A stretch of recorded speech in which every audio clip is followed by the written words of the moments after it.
when the speed of propagation of a wave in a medium is independent of the frequency, thereby independent of the wavelength, we call that a non-dispersive medium. When the speed of propagation depends on frequency, we call that a dispersive medium. And that is on our plate today. I want to revisit the case that we have n beats, each mass m, and they are connected with little strings, little l, and the total length, say, is capital L. Perhaps you remember you even had a problem whereby we had 5 beats. It was also demonstrated by me in my lectures. This end was fixed, and this end was fixed. So this was a very special case whereby n was 5, and we derived the normal mode frequencies. The general result is that the normal mode frequencies in terms of n being 1, 2, 3, etc., equals 2 omega 0 times the sine of n pi divided by 2n plus 1. I don't want you to remember that. I certainly don't remember it. Let me remove this. I certainly don't want to remember it, but this is something that today I will need. 2n plus 1.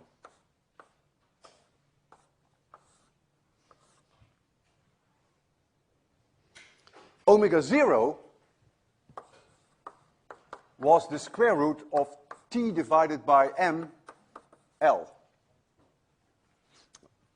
So this little m, let me make it a capital M. Each one of those beats has mass capital M. You can see that the maximum possible frequency is 2 omega 0. Because that's when the sine of this function equals 1. The boundary conditions, that it is fixed here and that it is fixed there, demand that there are certain values of k of n which are allowed, which is n pi divided by L, if the length here is L.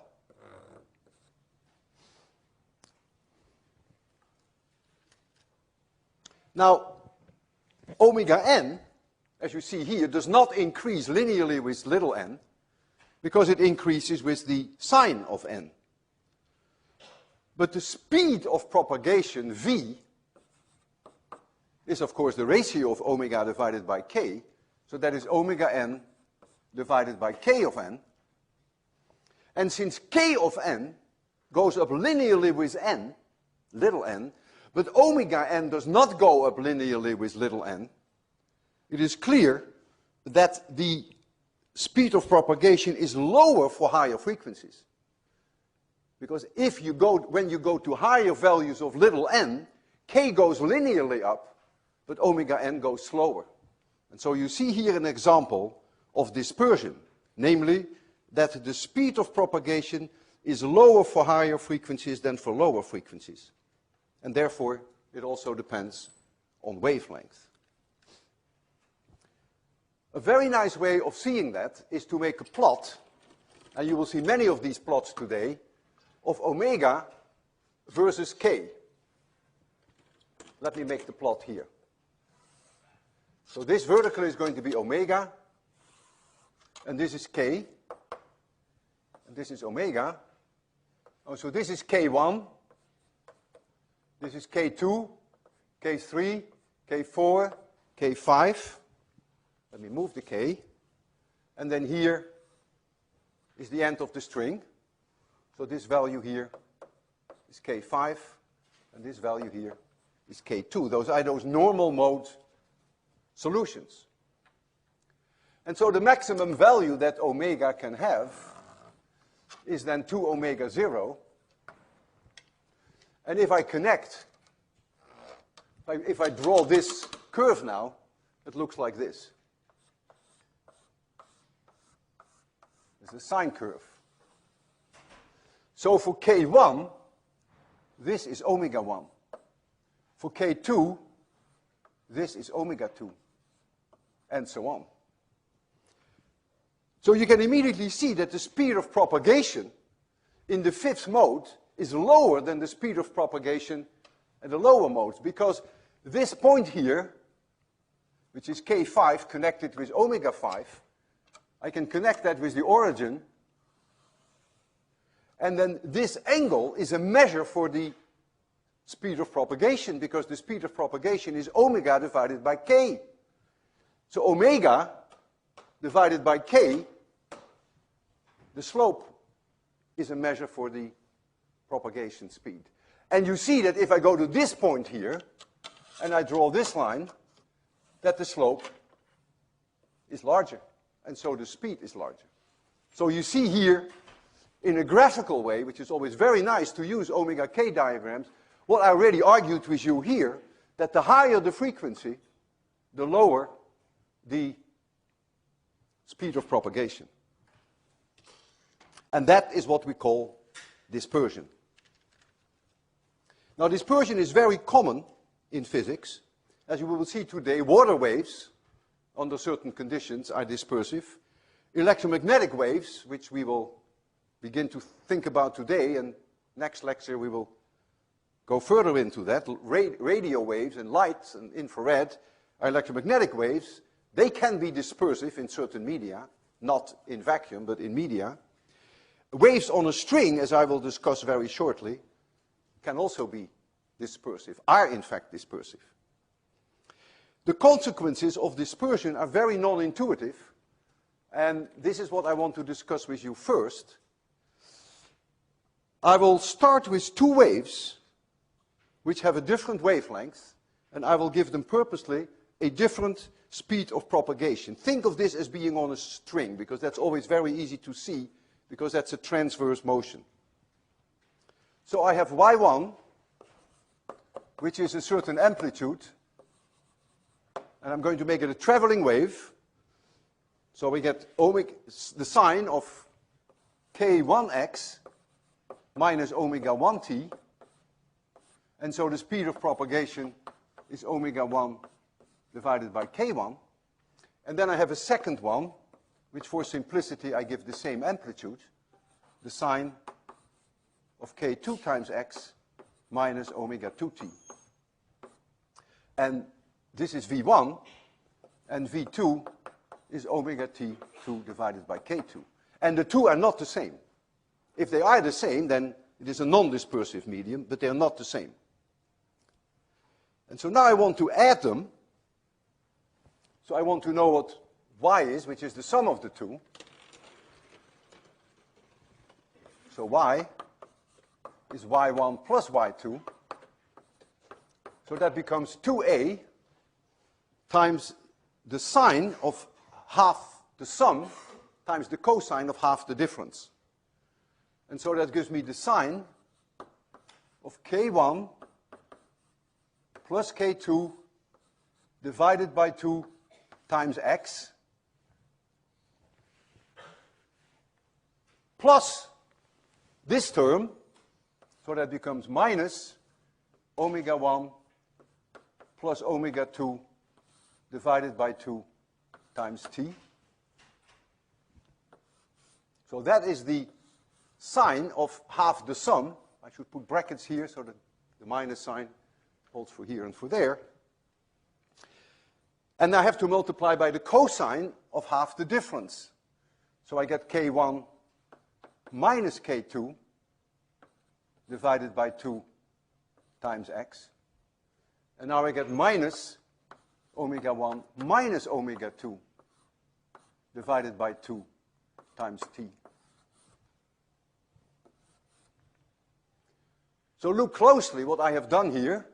I've added two sine curves. I get twice the amplitude, the sine of half the sum times the cosine of half the difference. Now let us take as an example whereby k1 is approximately k2 and omega 1 is approximately omega 2. So we take the frequencies close together.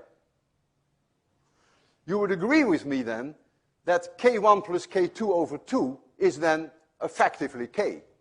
It's the sum of the two divided by 2.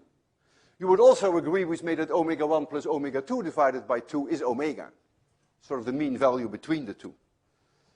So I can rewrite this now, that y is approximately 2a times the sine, and now I will just write k x minus omega t, k being now the mean value between the two, omega being the mean value between the two, times the cosine of delta k divided by 2 times x minus delta omega divided by 2 times t. And now look at what we have here. This all by itself is a traveling wave. The sine alone is a traveling wave. And that sine alone has a velocity. This wave is a traveling wave, has a velocity which I'm going to call the phase velocity, with a p, that's our definition of phase velocity, which is omega divided by k. So when you see that wave moving, it will move with that speed. But the cosine term has a very different velocity. It has a velocity delta omega divided by delta k. And that is the same as omega divided by k if the waves travel with the same speed. So that v, which we call the group velocity, is delta omega divided by delta k. And if the two are the same, then it's a non-dispersive medium. But if the two are different, then you're going to see that this wave moves with a different speed than that wave. The consequences are even more bizarre. The wavelength of the sine curve is, of course, given by 2 pi divided by k. That's the definition of wavelength. And if you think of the wavelength, the repetition pattern of the cosine function, that is 2 pi divided by this k. So that is 4 pi divided by delta k.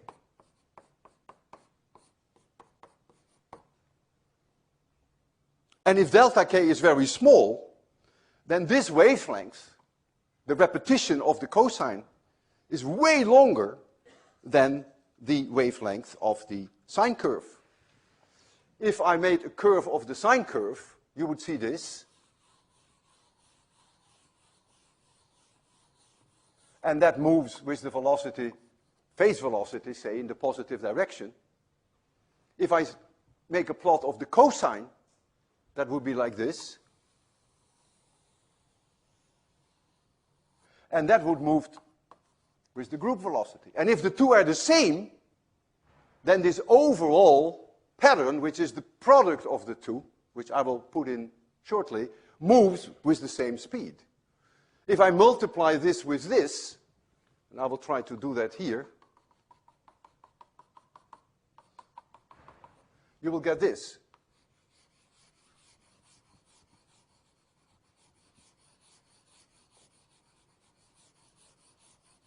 So what you are looking here at is exactly this function. The sines are in here, and the cosine is there. Some kind of a beat phenomenon, of course. And it is this envelope that moves with the group velocity, as I already have here. It is the individual sines that move with the phase velocity. And if the two are the same, it's a non-dispersive medium. If, however, the two are not the same, and that's what I wanted the two to be different, then you will see that the group velocity is different from the phase velocity. The group velocity can be larger than the phase velocity, and so then this red envelope moves faster than the individual sines. It can also be smaller than the phase velocity. I will demonstrate that to you. When you look at omega k diagrams, in general, you get the full story.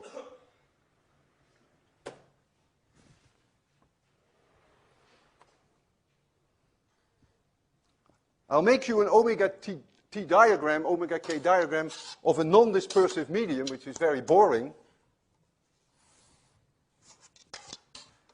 So this is omega versus k,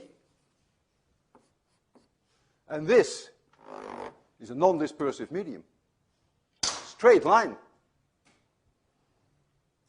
It's clear that V, phase, which is omega divided by k, is this indicated by this angle, by the slope, and is the same. Independent of omega, it's everywhere the same.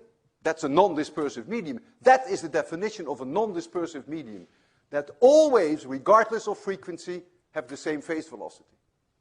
And so you will see, since the group velocity is the omega dk, which is the tangent of this line, you will see that the group velocity is the same, of course. Because if you take the tangent of this line, no matter where you take it, that is the same slope. So this is also the group velocity. And so this is a non-dispersive medium. When we dealt with strings so far, we always made the assumption that the speed of propagation was independent of frequency, and so we always treated strings as if they were non-dispersive. And we derived that from the wave equation. I can show you another omega k relationship now. For instance, the omega k relationship go like this. That would be a dispersive medium now. You should be able to tell me now whether the speed is higher or lower at high frequencies. Well, the speed of propagation is clearly lower at high frequency because it's dictated by this angle, and this angle is smaller here than it is there. But the group velocity is also dependent now on frequency. For instance, right at this frequency here, so right at this frequency, the group velocity is given by the slope, the omega dk. And that group velocity, which is the omega dk, has a different angle, the slope, than this slope. And so you see that for all these points here, the group velocity is different from the phase velocity. And the exact values of the phase velocity and the exact values of the group velocity follows from the shape of that curve.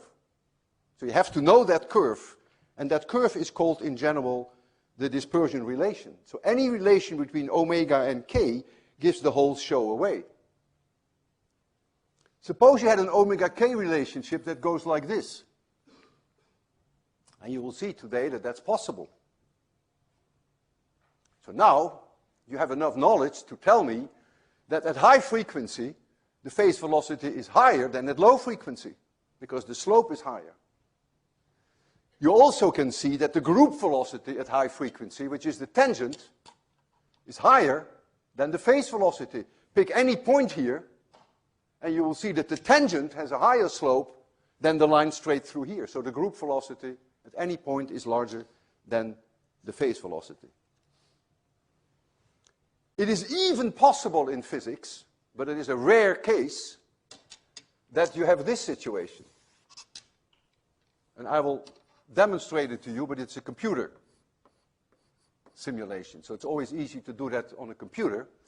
It is even possible that there are parts of the omega k diagram which go like this. They may go up here, but they go down again.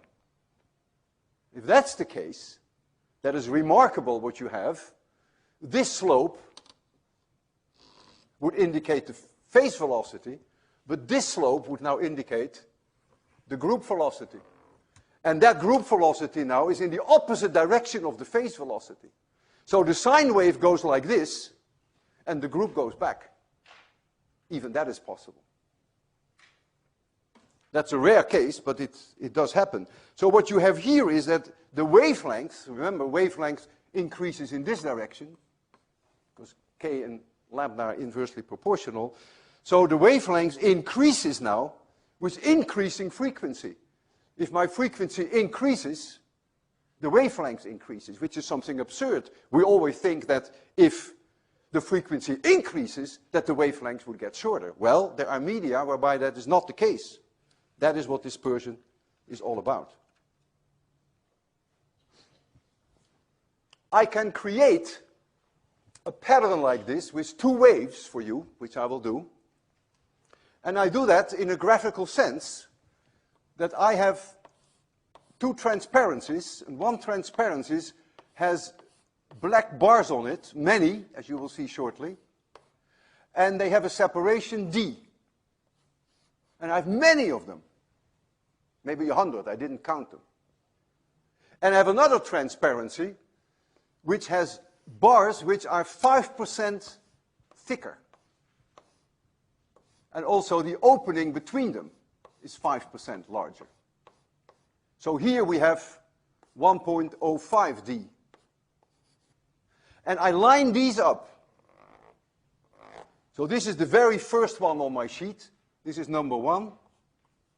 And this is number 1. So they line up. This one, the opening, the separation is 5% larger. So that means when I reach here on my sheet number 20, then I reach here number 19. But they are again on top of each other. They are in phase, so to speak.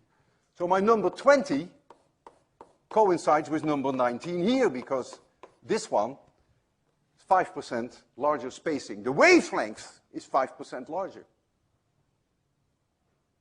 That means halfway in between, the black lines will, from this sheet, will exactly eclipse the open spots of this one. And so these black ones here will all occult, to use the astronomical phrase, occult the openings, and so this whole central portion will look black. Black will be on top of light, and light will be on top of black, and black will top of light. Here, however, it's back to what it was here. So you're beginning to see this kind of pattern. Think of this, for now, as being dark, and think of this now as being light. This kind of pattern is what you're going to see if I put the two transparencies on top of each other, as I will do very shortly. But now comes the wonderful thing. Not only will you see such a pattern, but imagine now that I move one of these sheets, say the upper sheet, over a distance half d. So I move it only over this distance. Remember here, the black ones were occulting the open ones. But if I shift that by half d, it will be reversed. The black ones will no longer occult the open ones. And so this whole black area will instantaneously turn to light again. And that means that this overall pattern moves 20 times faster than the motion of one of these sheets. If I move this sheet over a full distance d, this entire pattern that you see here, which I think of as being the group velocity, moves 20 times faster. And that's what I'm going to show you.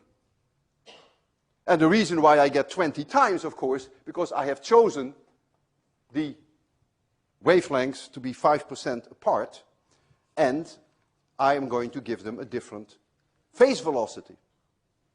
The first thing that I want to do is to give them the same phase velocity. So here you see those two sheets on top of each other. I've each marked them, one with a red mark and one with a blue mark. I think the blue one is the one that has 5% larger spacings. And you see exactly what I predicted. You see those dark bands. So these are the areas here where, these are the areas, the dark areas, where the black band of one occults the opening of the other. And then in between you see light here, and light here, and you see light there.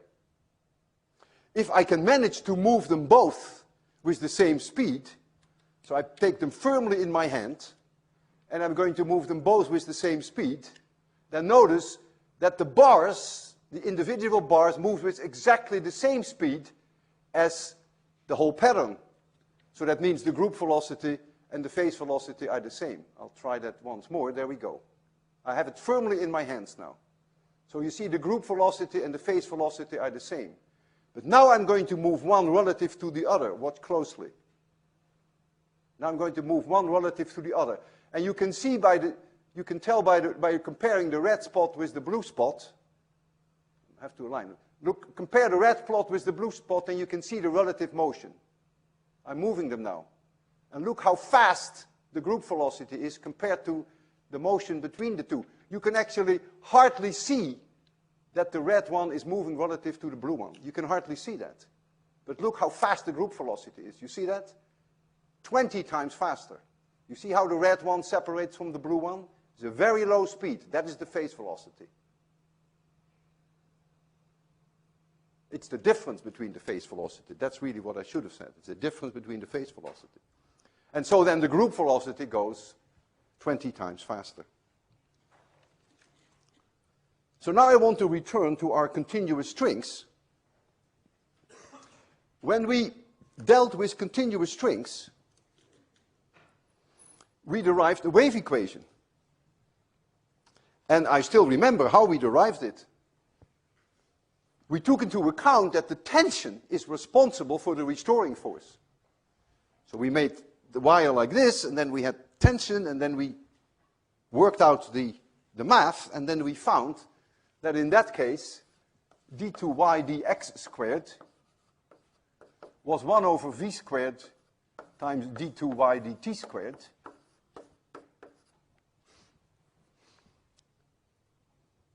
And we found, by substituting the solution into the wave equation, that the speed of propagation was the square root of t divided by mu, t being the tension, mu was the mass per unit length. In this speed is no k, there is no omega, so it's a non-dispersive medium. It says that you tell me what omega is, and this is going to be the speed. You tell me what omega is, that's going to be the speed. It's independent of frequency. It's a non-dispersive medium. And the reason for that is because we only took into account that the tension in the string was responsible for the restoring force. So that gave us then that omega was Vk, that came out of this wave equation. And so we found that omega squared is V squared times K squared. That is the result of the calculation when the tension is exclusively responsible for the restoring force. And you get a non-dispersive medium. However, there is something that we did not take into account, and that is the stiffness of the wire. Imagine for now that the tension is 0. So you take a piano string, or you take the string from a violin, and assume there is no tension at all. And you take it in your hand and you bend it. There's no tension, you just bend it. It wants to straighten out. And that's the result of stiffness.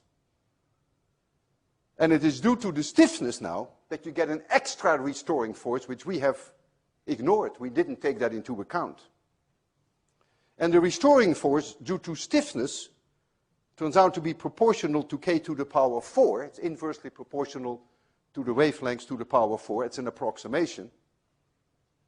In other words, our wave equation that we had is no longer valid, because this wave equation only took into account the tension. If now you go through the whole procedure again, which is slightly more complicated, you will find now that you get a different relation between omega and k. And now you see that the medium becomes dispersive. Now you get that omega squared equals v squared times k squared plus alpha times k to the power 4. And this is the result of that stiffness. Becker and Barrett call this alpha a squared. That's fine, of course. That's just a matter of definition. A is a positive number. And what this tells you is that the higher the frequency, the higher the speed of propagation. I can make for you a omega k diagram. So let's have here omega, and let's have here k. So what we had before, when we only took the tension into account, we had this. Omega is linearly with k. And that slope is the phase velocity. It's also the group velocity. All wavelengths have the same speed. But now, because of this term, it's going to curve up, because alpha is positive. So now you're going to get this. And now you see in front of your own eyes that the higher the frequency, when you're here, the phase velocity here is higher than at low frequency here. This slope is lower than that slope. And so now we have a dispersive medium. And also the group velocity right here is even higher than the phase velocity, because this slope here, which is the tangent, is higher than the connection to 0. And so a piano string is dispersive. And that has major consequences. Now the values for alpha, as you can imagine, depend of course entirely on your string. If you have a very thick string, then it is very stiff. It's very hard to bend, so alpha will be high. Also, if Young's modulus of the wire is very high, then it is extremely difficult to deform it, so alpha will also be high. So there is no such thing as one value for alpha for all your piano strings. They will all be different for all the strings. But I do want to do a calculation to give you an order of magnitude idea what effect this would have on a piano. So I choose a value for alpha, which is not entirely absurd, although way higher values of alpha are possible. And then I want to calculate with you, quantitatively, what difference that would make for a particular string in the piano. And so the case that I have chosen, I take alpha is 10 to the minus 2. I take the tension, which is very common for piano strings, which is 250 newtons. I take the length of a piano string, which is 1 meter, just for simplicity. And I give it a mass per unit length of 10 grams per meter. So that would be 10 to the minus 2 in our SI units, 10 to the minus 2 kilograms per meter. And I want to explore with you the 10th harmonic of this string.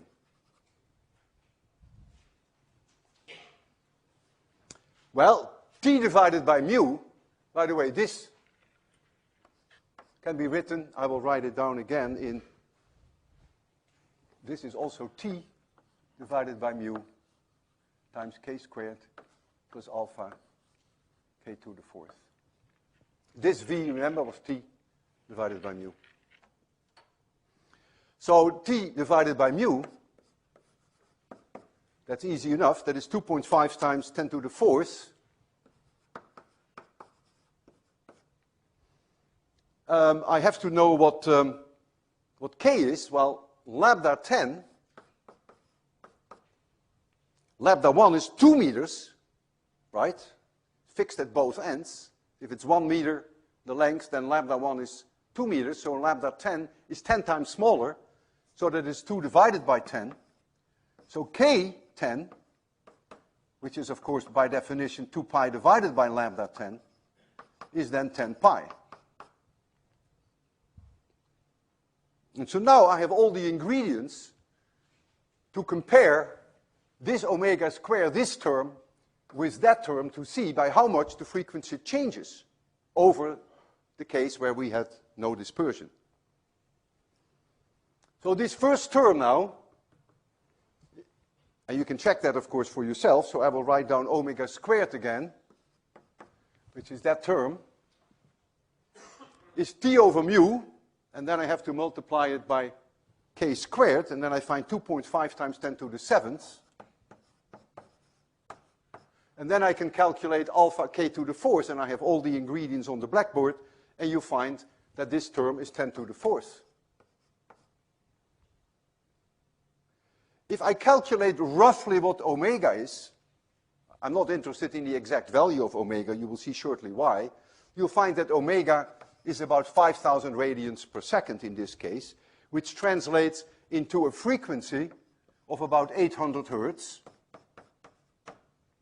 The value itself is not so important, but what is important now, that as a result of this extra number, the frequency will go up by 0.02%.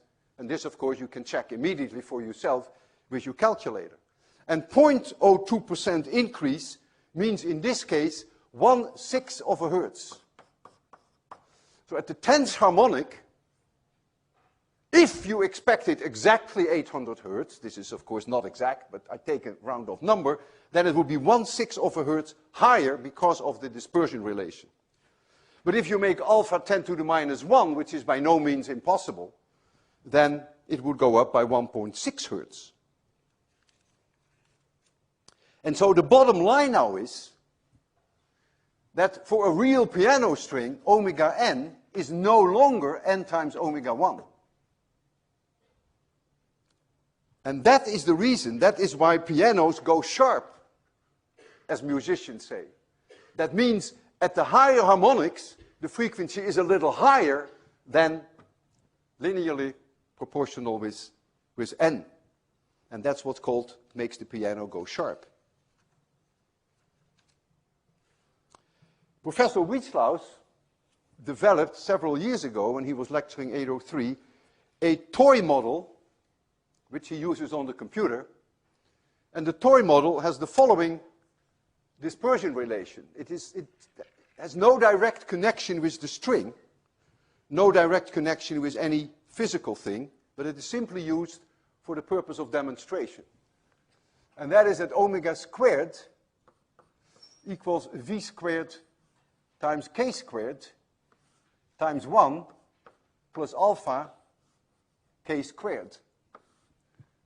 And if you're not careful, you may think that it is the same as this. But it's not. It's very different. The difference is that this term here has a v square in it, and this term here does not have this v square. So totally different dispersion relationship. In this program that you're going to see, Bolek, Wietzlaus, shows you 6 waves. All 6 have the same amplitude, but they differ. The shortest wavelengths and the longest wavelengths differ by 12%. So 2 neighboring wavelengths are 2.5% apart. And the velocities of the individual waves, the phase velocity, is then dictated by this dispersion relation. That is omega divided by k. So these velocities are not the same. If you put in alpha non-zero, of course. If you make alpha 0, then they are the same.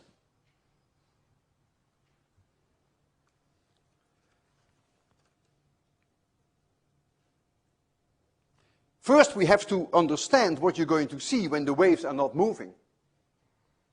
If I take 6 waves with different wavelengths, there I showed you only 2 waves with different wavelengths. And you saw these beautiful beats.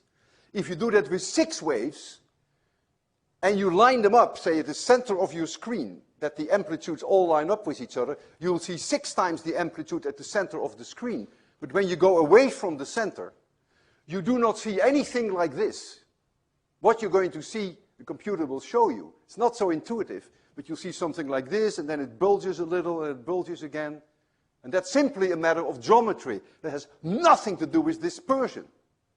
We haven't even touched dispersion. We simply take 6 waves, and we draw 6 waves, all with different wavelengths, 2.5% apart between adjacent wavelengths. We put them on top of each other like I did there, and you see a pattern.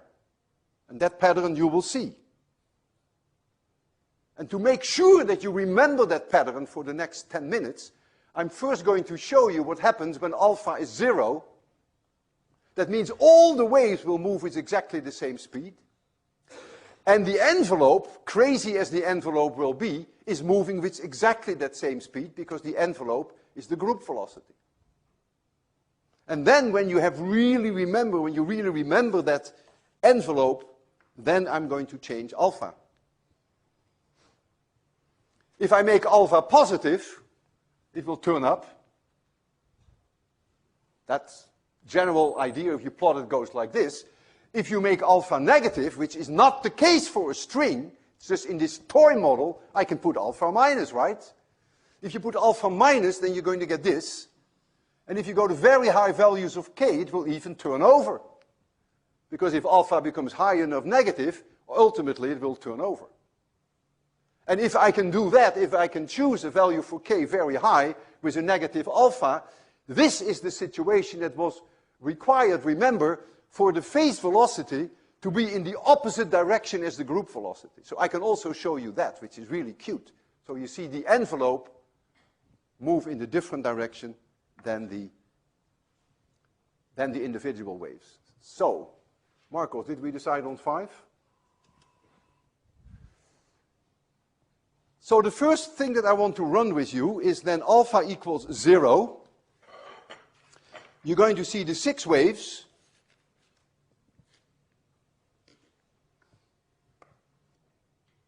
There it comes. Now look very closely. The red one is the superposition of 6 waves. The blue ones are the waves. The blue ones all travel with the same speed. Take my word for it. I put alpha 0. And so this red curve, which is the superposition, which has nothing to do with dispersion, it has to do with geometry. That red curve moves with exactly the same velocity as the blue ones. The group velocity is the same as the phase velocity. And this crazy shape of the red one, which is due to geometry, to the overlay of the 6 waves, that shape is not changing. So hold on to it. Make sure you remember that 5 minutes from now. That shape is not changing. And the reason why it's not changing is because the waves move with the same speed, all of them. So that shape cannot change. All right, so now I'm going to make alpha 1/1000th, and I make it positive.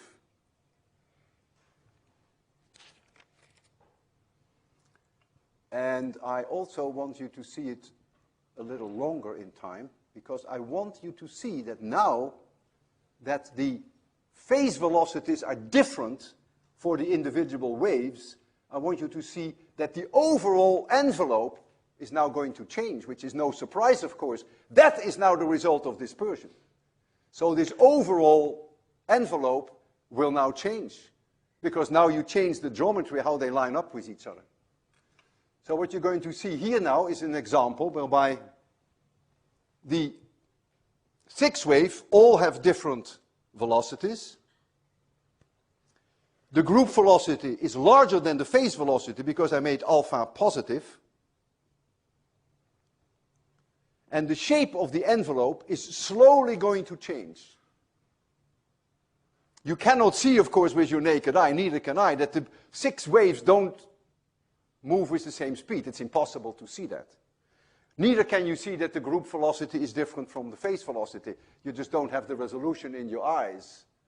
But notice now that the overall red shape already has changed somewhat. It's no longer as crispy, it's no longer as sharp. That's why I'm giving it a little more time than the first one, so that you can actually begin to see that the shape, the red shape, is changing in time, and that is the result of dispersion. Here, look, when this red one is coming out, it's way more drawn out now. That is the result of dispersion.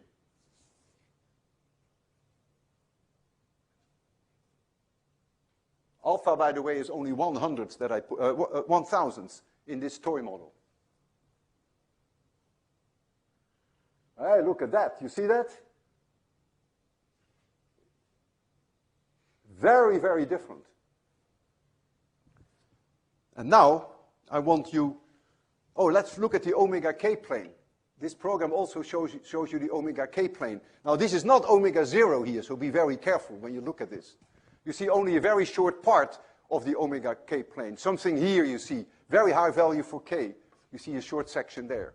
So you see omega vertically plotted, and you see k horizontally plotted. And the fact that it looks like a straight line there doesn't mean that it is non-dispersive, because it's only a very small section, so this looks like a straight line.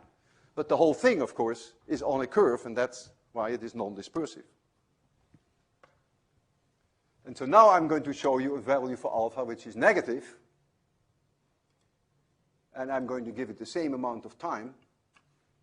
And so we start at t equals 0, we start with the same original shape that you're used to now, which is that crispy shape.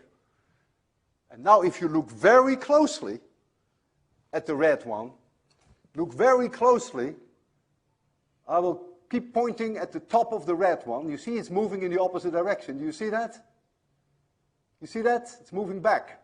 So the group velocity is now in the opposite direction as the phase velocity. And the shape is changing. Look! Look how fast the shape is changing. Much faster even than in the first case.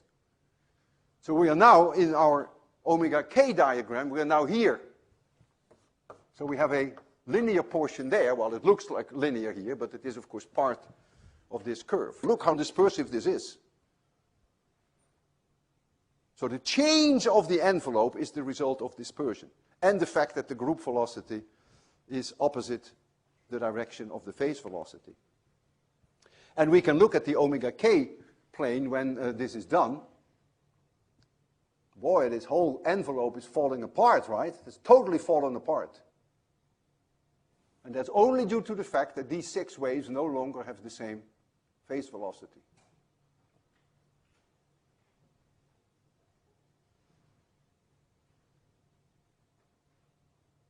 And so we're going to look at the omega k plane when this is coming to a halt. I expect it's very closely now. Hey, boy, yeah, there we go. So here's your omega k plane. Again, it's a little section here. You can see it's slightly curved. But even if it looked like a straight line, it's because of this curve.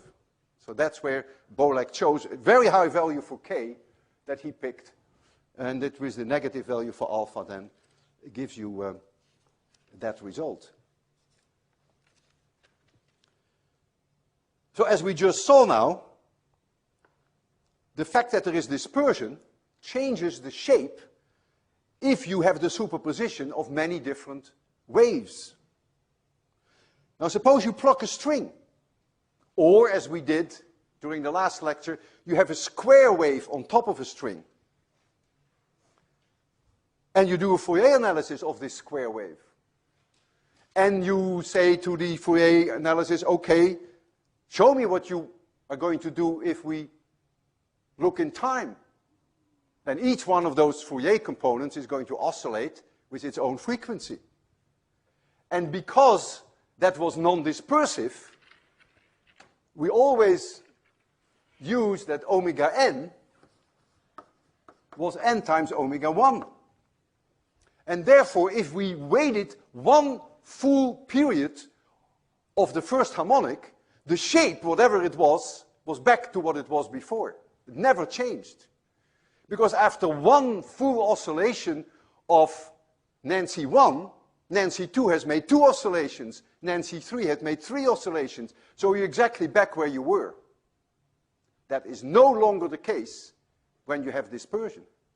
Because now one wave takes a little longer or a little shorter than the other wave, so they no longer meet up with each other.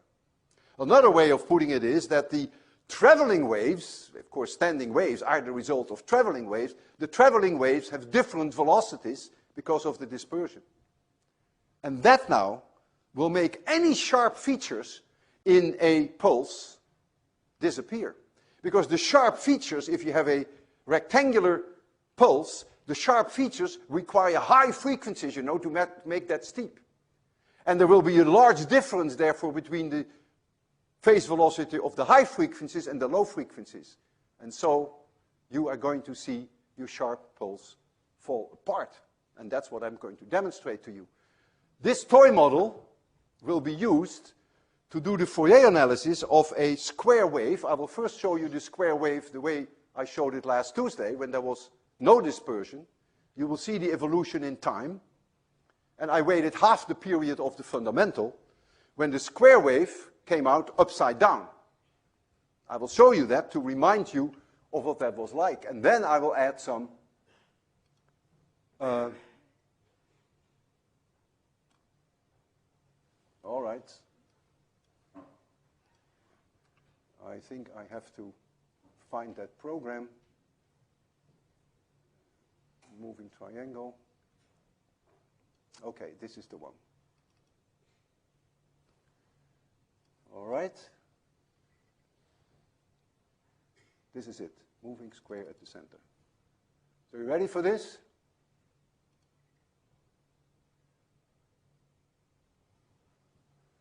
So this is what I showed you last Tuesday. The square is half the length of the string.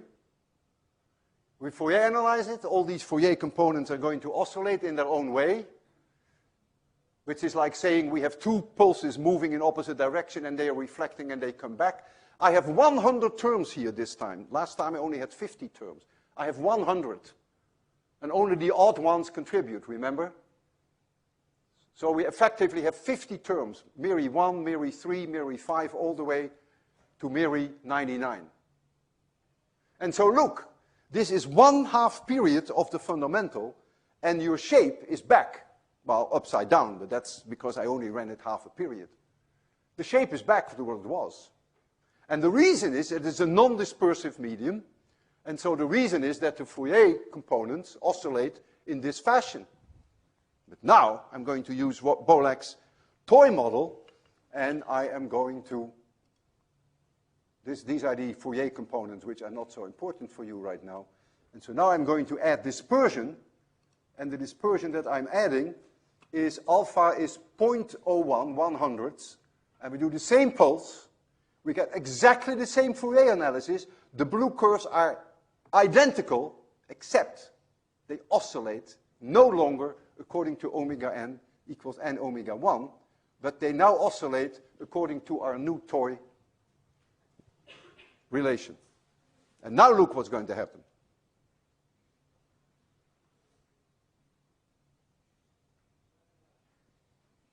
So the higher frequencies now, the traveling speed of the higher frequencies is different from the traveling speed of the lower frequencies. And if now you wait 1/2 period of the fundamental, you're going to see when the thing is upside down, it really doesn't look like a square anymore.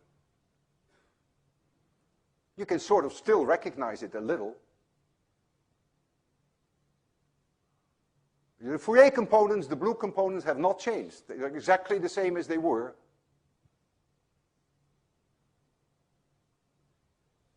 And this is now what you have. So that is the consequence of dispersion. So I think this is a great moment for a break. We will reconvene in 5 minutes.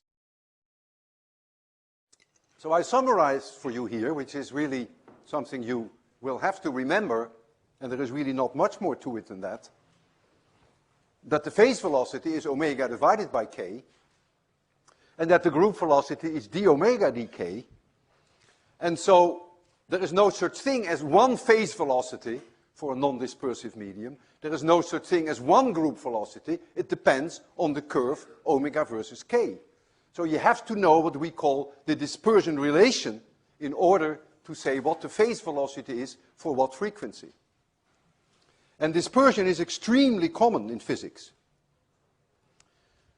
If we take deep water waves,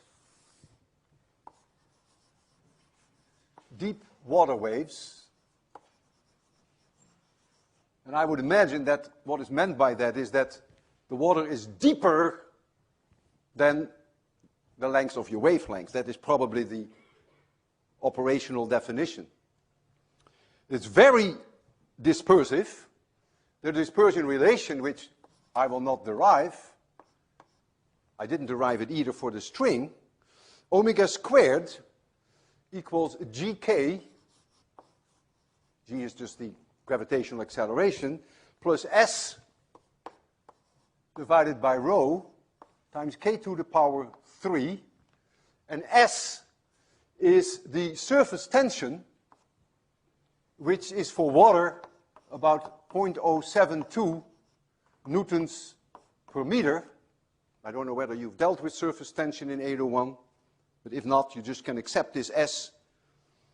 And the density of water, rho, is about 1,000 kilograms per cubic meter. But of course, it's a little different for seawater, but that's a nice number sort of to use. Now, this S term is only important for very short wavelengths. If you take the case that lambda is much, much larger than 1 centimeter, then I can show you that the S term is unimportant. So let's take lambda equals 1 meter, if lambda is 1 meter, then k is 2 pi divided by lambda, so you can calculate what gk is. It's about 62 in SI units, because g is 9.8. And you can also calculate now S divided by rho times k to the third. Remember, k is 2 pi divided by lambda. And this now is 0.02. So it's insignificant. It's very small. And so for this case, you might as well, for first order approximation, forget that term. And so you can write down now that omega divided by k, which is the phase velocity, in this case, comes out to be 1.25 meters per second. And what you also find, and I will show you that very shortly, that the group velocity is half the phase velocity, and so it's half this value. And if you want to know what frequency the water is hopping up and down, well, the frequency, of course, is the phase velocity divided by lambda. So that is about 1.25 hertz. So it's a little faster than 1 oscillation per second.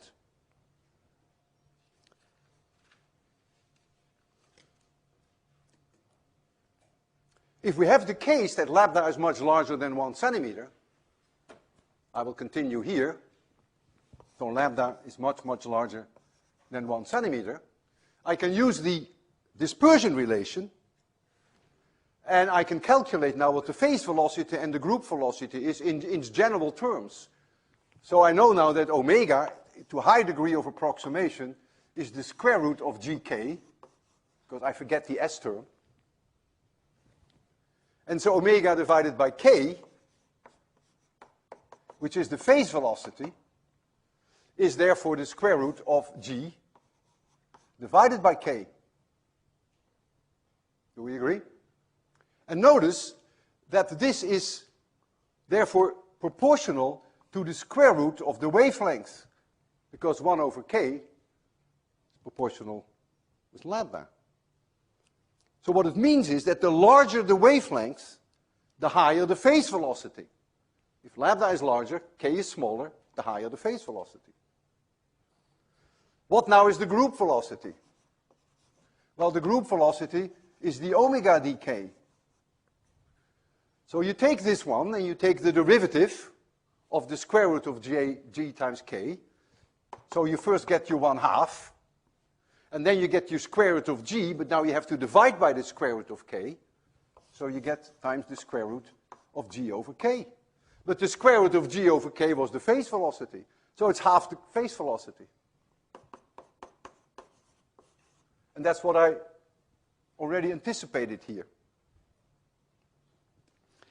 So for water waves, which are much larger than 1 centimeter, you see that the higher the velocity, the larger the wavelength. And you also see that the group velocity is half the phase velocity. So let's now take the situation that lambda is, say, much smaller than 1 centimeter. It doesn't even have to be all that much smaller, but just smaller than 1 centimeter. Then it's the second term that completely dominates. So now you get that omega squared, to a very good approximation, is s divided by rho times k to the third. So now the phase velocity, which is omega divided by k, is now the square root of s divided by rho times k, which now is proportional to the square root of 1 over lambda. So now you have the reversed. So now you see that the larger the wavelength, the smaller the phase velocity. None of this, of course, is intuitive. You have no feeling for that. I have no feeling for that. What I'm asking you in problem set number 6 is to prove that in this case, the group velocity is 1.5 times the phase velocity. Not at all obvious, but that's what will come out. Here the group velocity was half the phase velocity. And the phase velocity was larger for larger wavelengths. Here it is reversed. And the group velocity is 1.5 times the phase velocity. Shallow water waves, which is also part of your problem set, are non-dispersive, not so intuitive. So if you have very shallow water waves, which means then that the amount of water that you have, the height of the water is substantially lower than the wavelengths, then you get non-dispersive relation, which is not at all obvious either, of course. Sound in this room is non-dispersive. Thank goodness. Imagine for a minute that the high frequency would travel with substantially higher speed than my low frequencies. Then only the people in front here knew what I was saying, and the one in back had no clue. Because the higher frequencies might arrive much earlier than the lower frequencies, and you could not make sense of what I'm saying. Imagine you go to a concert. If sound were very dispersive, then you would have to pay a very high price for the tickets in the front row, and the tickets in the balcony, they would give them away for free, because you would have no clue what you were listening at anyhow, because the different frequencies of the violins and of the bass would reach you at different times. So we are fortunate that sound in this lecture hall is non-dispersive. The next lecture, we will enter the domain of electromagnetic waves. In other words, you're going to love it, you're going to see Maxwell's equations. And I know you love Maxwell's equations. You remember 802, the good old days. And we will derive using Maxwell's equations that there is such a thing as electromagnetic waves, and that they move in vacuum with a speed which we call c in physics, which is 300,000 kilometers per second. That can actually be derived. So in free space, that means in vacuum, electromagnetic waves are non-dispersive. Omega equals c times k. That's a non-dispersive relationship. So the frequency of electromagnetic waves is c, the speed of light, divided by lambda. And so we will encounter with 803 radio waves, and we will actually produce them. And let's say we take a frequency of about 1 megahertz, 10 to the 6 hertz. That would give you a wavelength of about 300 meters. You can use this equation. If we go to radar, which we have right here in front of us, the frequency is about 10 gigahertz, 10 to the 10 hertz, and so you have a wavelength of about 3 centimeters. And if you go to infrared radiation, you have a wavelength of tens of microns, and if you go to visible light, you get frequencies up to 5 times 10 to the 14 hertz, and you get wavelengths of about half a micron, and when you go to ultraviolet and X-rays and gamma rays, the frequencies go higher and higher, and the wavelengths get shorter and shorter. Non-dispersive in vacuum. They all travel with exactly the same speed.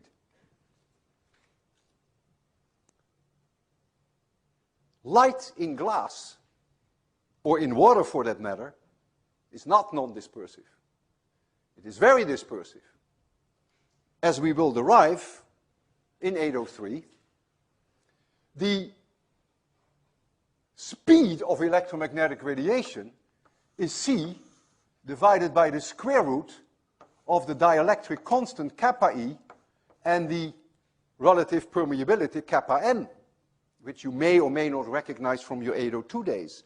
And in vacuum, this is 1, and this is 1.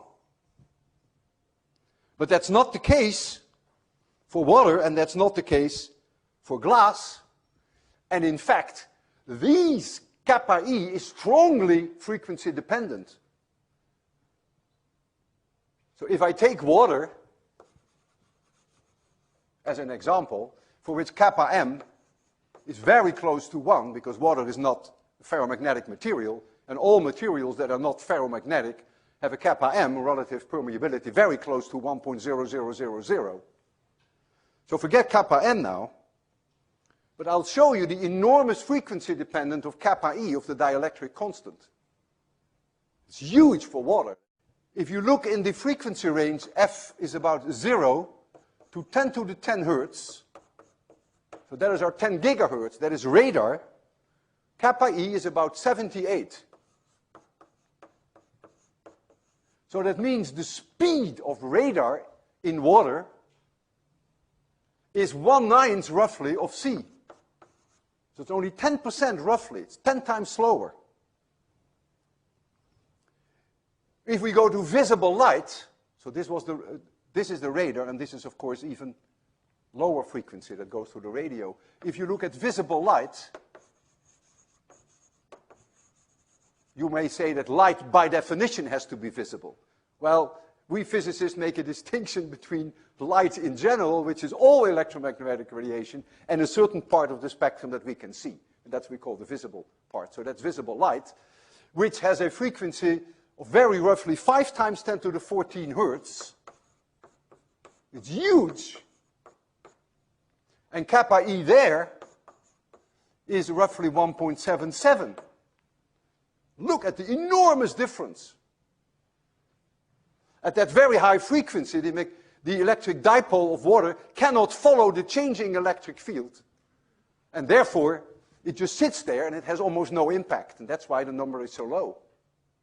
So that means that in water, visible light has a speed which is about 30% lower than C. That is dispersion. And later in the course, we will see how a prism made of water or made of glass makes it possible to decompose white light into colors. That is only possible because of dispersion. That is only possible because the speed of light for blue light is different from the speed of light for red light.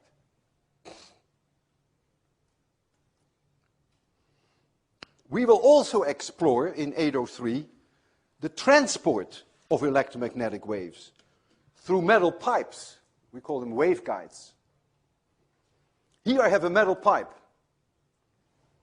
The opening here is about 1.5 centimeters across. Light has no difficulties getting through. I can look at you, and I can see you, and I can see you. You may be able to see me, I don't know. I have no problems. Light has no difficulty getting through here.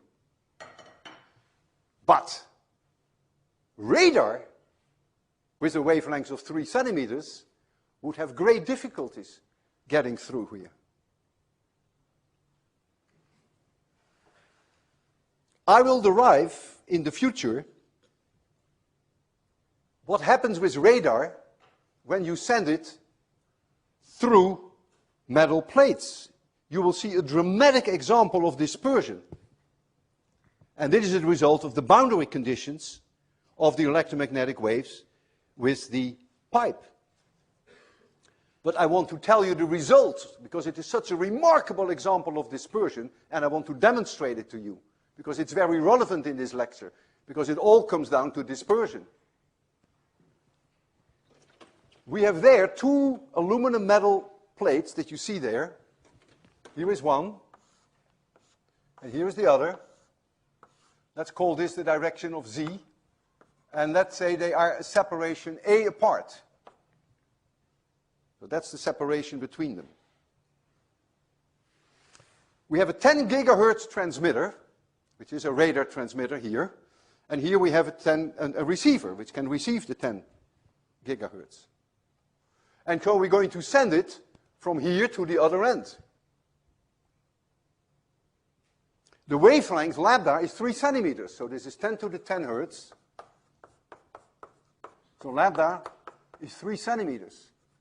When A is less than 1.5 centimeters, radar cannot go through anymore. If it's larger than 1.5 centimeters, it can, and I will demonstrate that. But what behind that is, and that's really what I want to get across, is the dispersion relation, which I will derive, but not now, but I will derive it a few weeks from now when we reach that point. But I want to show you what that dispersion relationship will be if we have done our homework. Omega n, whereby n equals 1, 2, 3, 4, 5, equals c times the square root of n pi divided by a squared plus k of z squared. Let's first look at this term.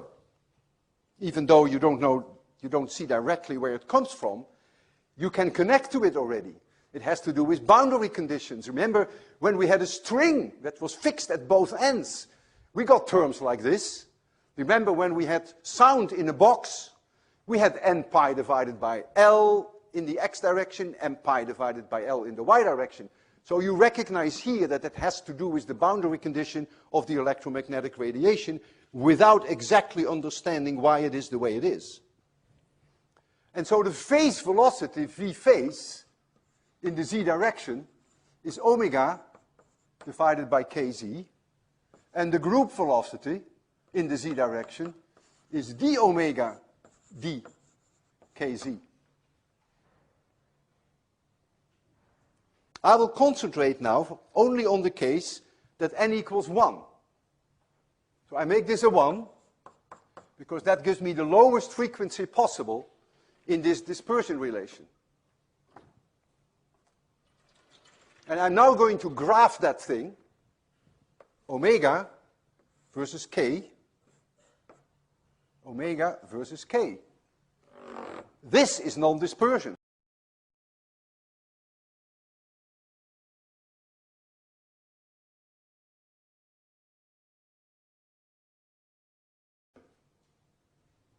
I can write here omega equals kz times c.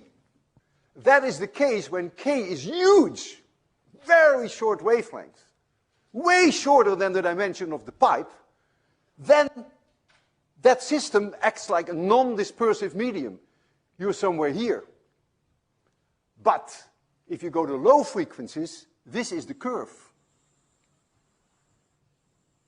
And what you see here, there is a value which we call the cutoff frequency omega. It's normally called omega c, below which no radiation can go through the pipe. This is not a solution anymore to my wave equation. You're stuck to this line for the mode n equals 1.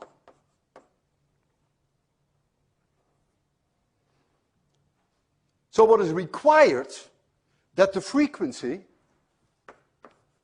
for this radiation, well, first let me give you what omega minimum is.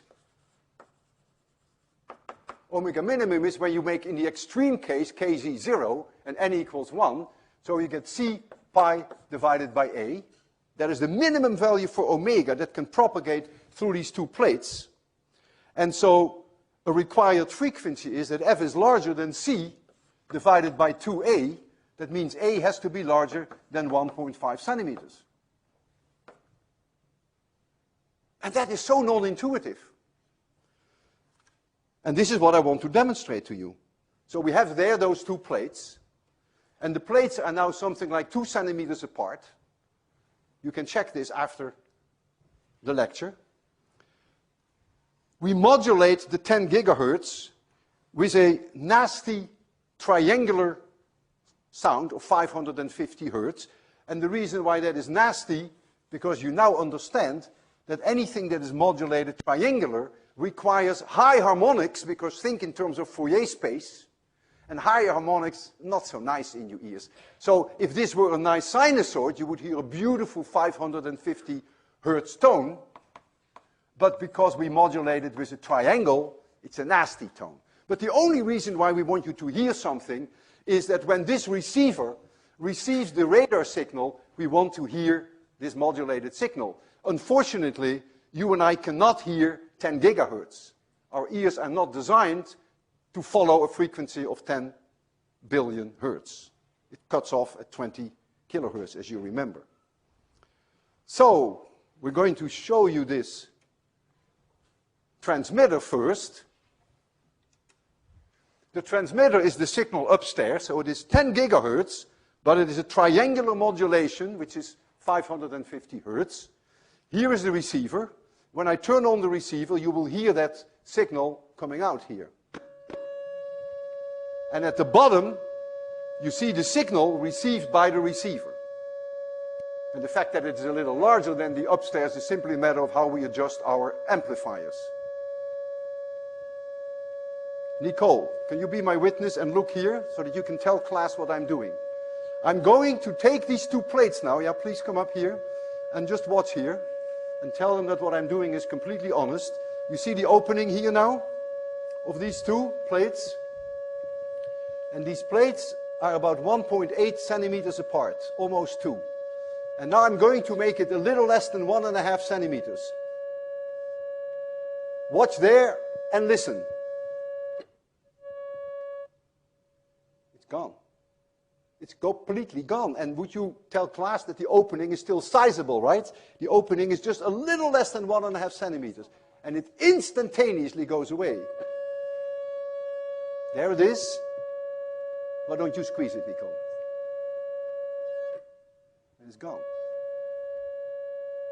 Thank you, Nicole. You're an expert.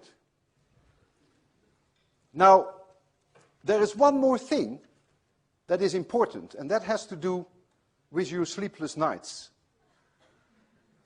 Because you know I'm very concerned about you getting enough sleep. Look at that dispersion relation. Look at this curve. This line indicates the speed of light c. That line indicates that when omega divided by k is c, that's the speed of light.